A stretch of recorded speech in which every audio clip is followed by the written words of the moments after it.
மத்திய அரசு ஊழியர்களுக்கான ஓய்வூதிய சலுகைகளை ஒழுங்குபடுத்தும் வகையில் மத்திய சிவில் சர்வீஸ் விதிகளில் மாற்றங்கள் கொண்டுவரப்பட்டுள்ளன.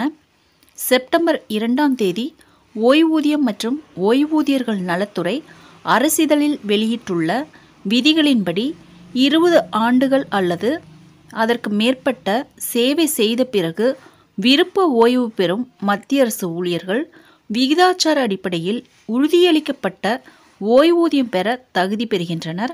இதன் மூலம் முன்பு 25 ஆண்டுகள் பணிக்காலம் நிறைவு செய்தவர்களுக்கு மட்டுமே கிடைத்திருந்த சலுகை இப்போது 20 ஆண்டுகளுக்கு பிறகே கிடைக்கப் போகிறது.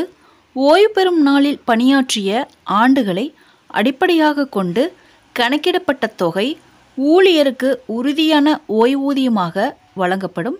மேலும் ஓய்வு பெறும்போது இறுதி தொகையில் 60% வரை திரும்ப பெறுதல், அகவிலைப்படி ஓய்வு பணிக்கொடை, விடுப்பை பணமாக்குதல், மத்திய அரசு ஊழியர்கள் குழு காப்பீடு திட்டம் உள்ளிட்ட பல சலுகைகளும் வழங்கப்படும்.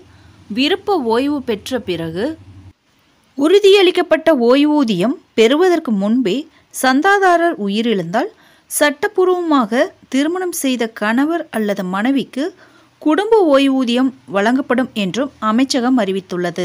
ஃப்ரெண்ட்ஸ், இந்த தகவல் உங்களுக்கு யூஸ்ஃபுல்லாக இருந்தால் என்னோட சேனலை சப்ஸ்கிரைப் பண்ணுங்கள், லைக் பண்ணுங்கள், மற்ற நண்பர்களுக்கும் இந்த வீடியோவை ஷேர் பண்ணுங்கள். தேங்க்ஸ் ஃபார் வாட்சிங்.